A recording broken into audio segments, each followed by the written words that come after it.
माननीय प्रधानमंत्री महोदय।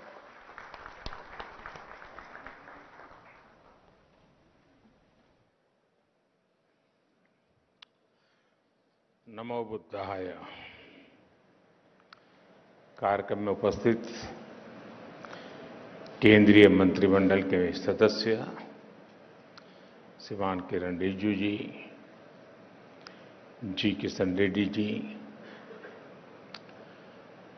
अर्जुन राम मेघवाल जी, मीनाक्षी लेखी जी, इंटरनेशनल बुद्धिस्ट कॉन्फ्रेंस के सेक्रेटरी जनरल, देश विदेश से यहाँ पधारे और हमारे साथ जुड़े हुए सभी पूज्य भिक्षुगण, अन्य महानुभाव, देवियों और सज्जनों, ग्लोबल बुद्धिस्ट समिट के इस पहले आयोजन में आप सभी दुनिया के कोने कोने से आए हैं। बुद्ध की इस धरती की परंपरा है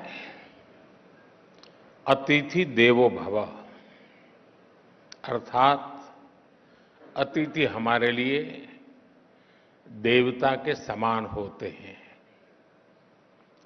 लेकिन भगवान बुद्ध के विचारों को जीने वाले इतने व्यक्तित्व जब हमारे सामने हो तो साक्षात बुद्ध की उपस्थिति का एहसास होता है,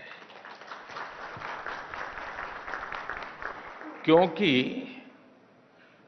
बुद्ध व्यक्ति से आगे बढ़कर एक बोध है, बुद्ध स्वरूप से आगे बढ़कर एक सोच है, बुद्ध चित्रण से आगे बढ़कर एक चेतना है और बुद्ध की ये चेतना चिरंतर है, निरंतर है।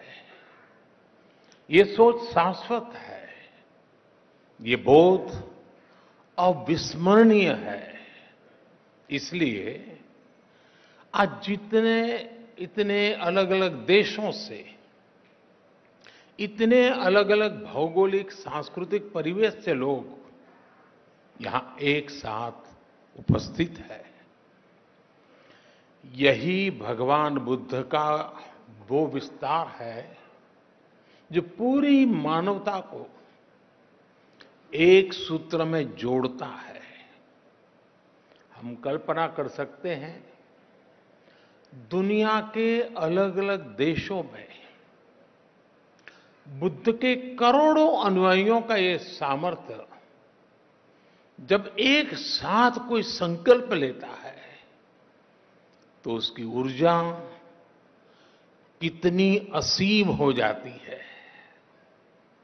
जब इतने सारे लोग विश्व के बेहतर भविष्य के लिए एक विचार के साथ काम करेंगे तो भविष्य निश्चित रूप से भव्य ही होगा।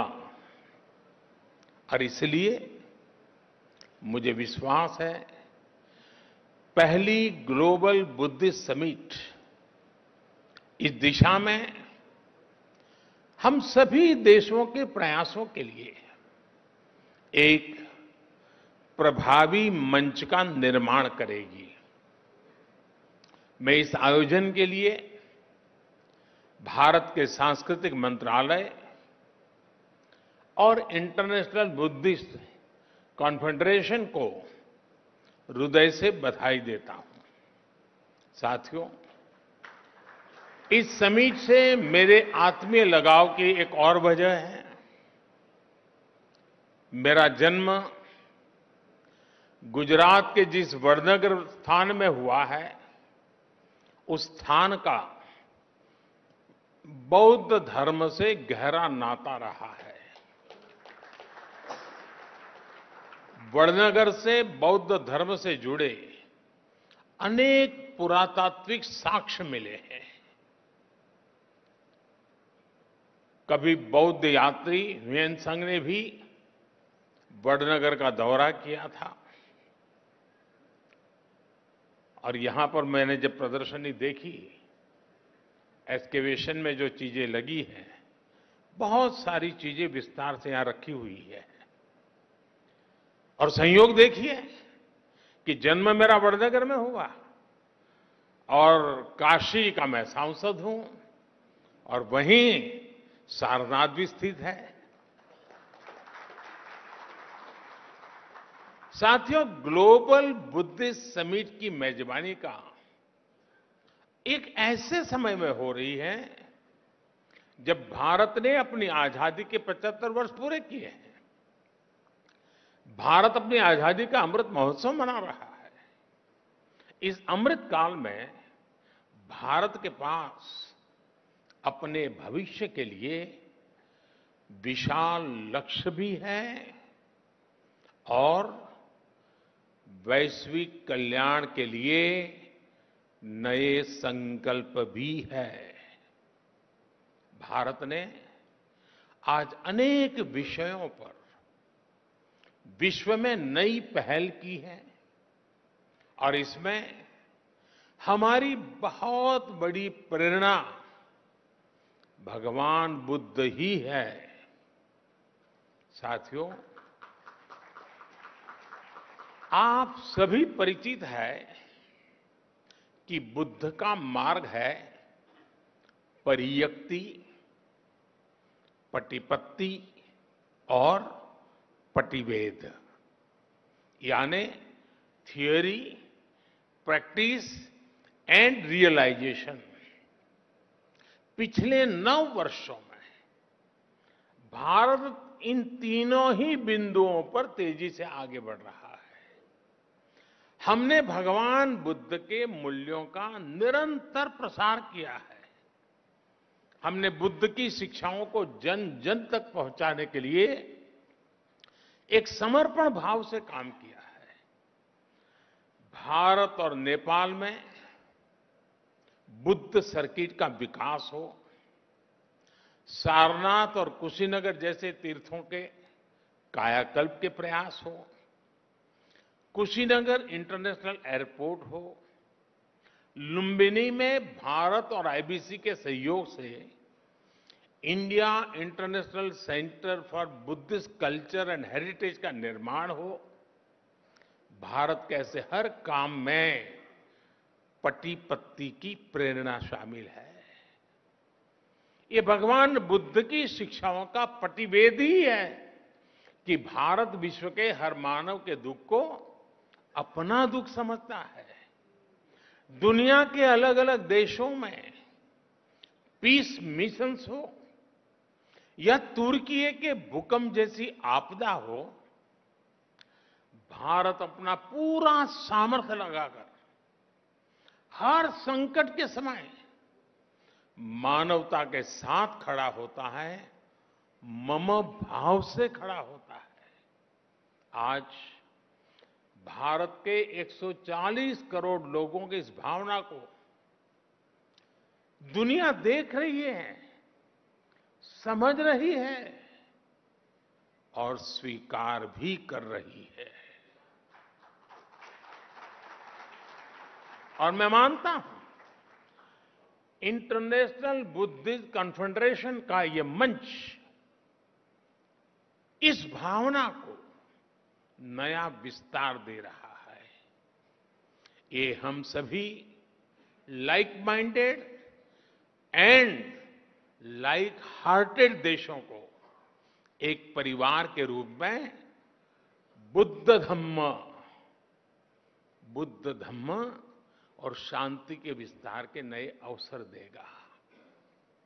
वर्तमान चुनौतियों को हम किस तरह से हैंडल करते हैं, इस पर चर्चा अपने आप में न केवल प्रासंगिक है बल्कि विश्व के लिए इसमें उम्मीद की किरण भी समाहित है। हमें याद रखना है कि समस्याओं से समाधान की यात्रा ही बुद्ध की यात्रा है। बुद्ध ने महल इसलिए नहीं छोड़ा था क्योंकि उन्हें कोई कष्ट था। बुद्ध ने महल, राजसी ठाठ बाट उसे इसलिए छोड़ा था क्योंकि उनके लिए उपलब्ध सब सुख सुविधाओं के बाद भी दूसरों के जीवन में दुख था। यदि हमें विश्व को सुखी बनाना है तो स्व से निकलकर संसार, संकुचित सोच को त्याग कर समग्रता का ये बुद्ध मंत्र ही एकमात्र रास्ता है।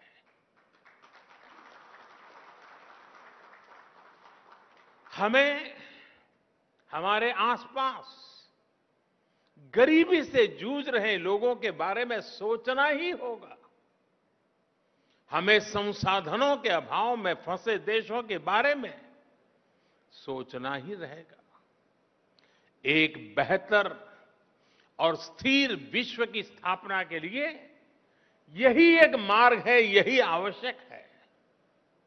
आज ये समय की मांग है कि हर व्यक्ति की, हर राष्ट्र की प्राथमिकता अपने देश के हित के साथ ही विश्व हित भी हो, ग्लोबल वर्ल्ड इंटरेस्ट भी हो।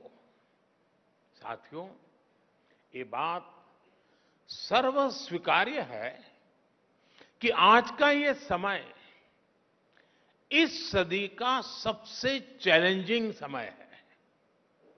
आज एक और महीनों से दो देशों में युद्ध चल रहा है, तो वहीं दुनिया आर्थिक अस्थिरता से भी गुजर रही है। आतंकवाद और मजहबी उन्माद जैसे खतरे मानवता की आत्मा पर प्रहार कर रहे हैं। क्लाइमेट चेंज जैसी चुनौती पूरी मानवता के अस्तित्व पर आफत बनकर मंडरा रही है। ग्लेशियर्स पिघल रहे हैं, इकोलॉजी नष्ट हो रही है, प्रजातियां विलुप्त हो रही हैं। लेकिन इस सब के बीच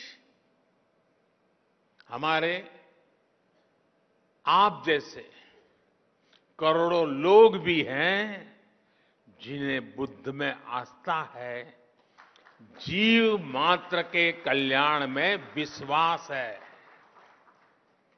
ये उम्मीद, ये विश्वास ही इस धरती की सबसे बड़ी ताकत है। जब ये उम्मीद एकजुट होगी तो बुद्ध का धम्म विश्व की धारणा बन जाएगा। बुद्ध का बोध मानवता का विश्वास बन जाएगा। साथियों, आधुनिक विश्व की ऐसी कोई समस्या नहीं है जिसका समाधान सैकड़ों वर्ष पहले बुद्ध के उपदेशों में हमें प्राप्त न हुआ हो। आज दुनिया जिस युद्ध और अशांति से पीड़ित है, बुद्ध ने सदियों पहले इसका समाधान दिया था। बुद्ध ने कहा था, जयन वेरन पसवती, जयन वेरन पसवती, दुखन सेति पराजितो, उपसंतो सुखन्न सेति, हित्व जय पराजय। अर्थात जीत वैर को जन्म देती है और हारा हुआ व्यक्ति भी दुख की नींद सोता है। इसलिए हार जीत, लड़ाई झगड़ा इन्हें छोड़कर ही हम सुखी हो सकते हैं। भगवान बुद्ध ने युद्ध से उबरने का रास्ता भी बताया है।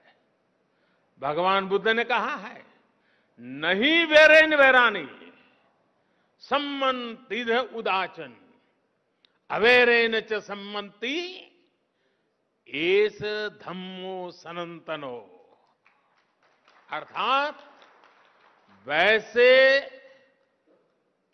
बहुत बहुत बड़े कम शब्दों में बात बताई है। वैर से वैर शांत नहीं होता है, वैर अवैर से शांत होता है। भगवान बुद्ध का वचन है, सुखा संगस्य सामग्री समज्ञानम तपो सुखम, अर्थात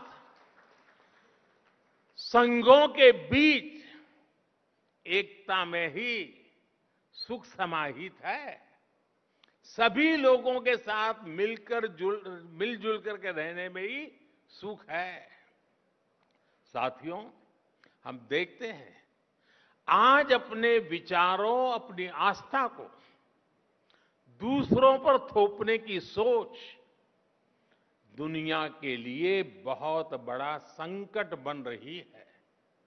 लेकिन भगवान बुद्ध ने क्या कहा था?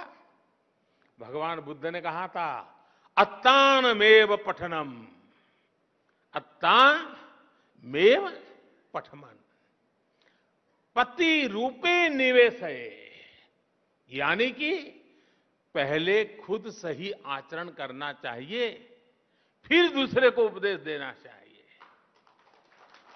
आधुनिक युग में हम देखते हैं कि चाहे गांधी जी हो या फिर विश्व के अनेक लीडर्स, उन्होंने इसी सूत्र से प्रेरणा पाई।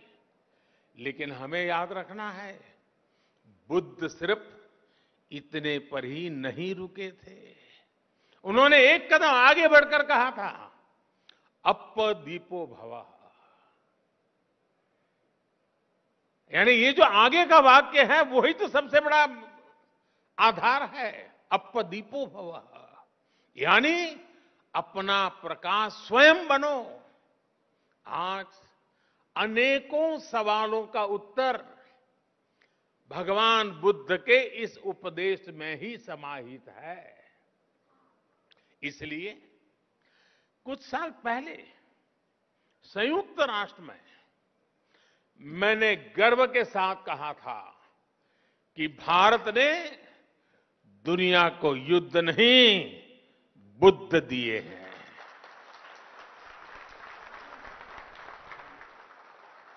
जहां बुद्ध की करुणा हो, वहां संघर्ष नहीं, समन्वय होता है।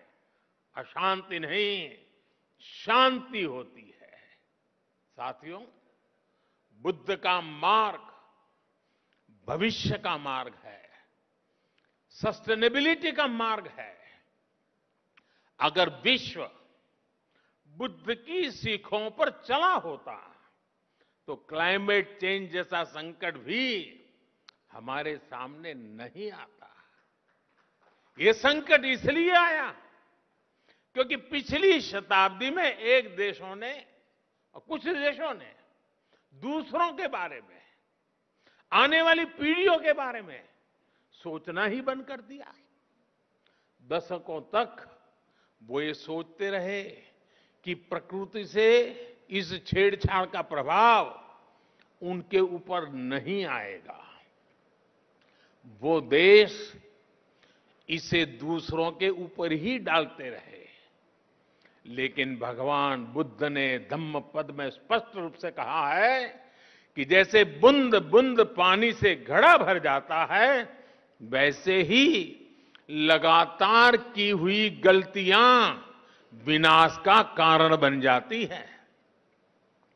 मानवता को इस तरह सतर्क करने के बाद बुद्ध ने यह भी कहा कि अगर हम गलतियों को सुधारें, लगातार अच्छे काम करें, तो समस्याओं के समाधान भी मिलते हैं। माव मय्येथ पुण्यस, माव मय्येथ पुण्यस न मन तन आगमिष्यति, उद बिंदु निपाते न उद कुंभोपि पुरति, धीरो पुरति पुण्यस थोकम थोकम पी आचिनन, अर्थात किसी कर्म का फल मेरे पास नहीं आएगा, ये सोचकर पुण्य कर्म की अवहेलना न करें। बूंद बूंद पानी गिरने से घड़ा भर जाता है, ऐसे ही थोड़ा थोड़ा संचय करता हुआ धीर व्यक्ति पुण्य से भर जाता है। साथियों, हर व्यक्ति का हर काम किसी ना किसी रूप में धरती को प्रभावित कर रहा है। हमारी लाइफस्टाइल है, चाहे जो हो, हम जो भी पहनते हो, हम जो भी खाते हो, हम जिस भी साधन से यात्रा करते हो, हर बात का प्रभाव होता ही होता है, फर्क पड़ता ही पड़ता है। हर व्यक्ति जलवायु परिवर्तन की चुनौतियों से लड़ भी सकता है। अगर लोग जागरूक होकर अपनी जीवन शैली में बदलाव करें तो इस बड़ी समस्या से भी निपटा जा सकता है। और यही तो बुद्ध का मार्ग है।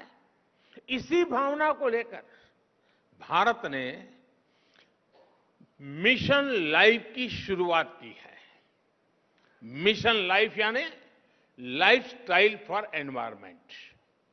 ये मिशन भी बुद्ध की प्रेरणाओं से प्रभावित है, बुद्ध के विचारों को आगे बढ़ाता है। साथियों, आज बहुत आवश्यक है कि विश्व कोरी भौतिकता और स्वार्थ की परिभाषाओं से निकलकर भवतु सब मंगलम, इस भाव को आत्मसात करे।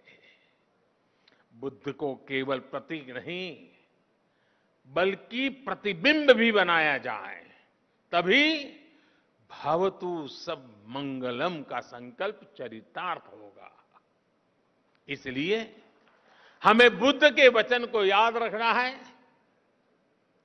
मां निवत्त अभिक्कम, यानी do not turn back, go forward. हमें आगे बढ़ना है और लगातार आगे बढ़ते जाना है। मुझे विश्वास है हम सब साथ मिलकर अपने संकल्पों को सिद्धि तक लेकर जाएंगे। इसी के साथ आप सभी को एक बार फिर हमारे निमंत्रण पर यहां पधारने के लिए आभार भी व्यक्त करता हूं। और इस 2 दिवसीय विचार विमर्श से मानवता को नया प्रकाश मिलेगा, नई प्रेरणा मिलेगी, नया साहस मिलेगा, नया सामर्थ्य मिलेगा। यही भावना के साथ मेरी आप सबको बहुत बहुत शुभकामनाएं हैं। नमो बुद्धाय।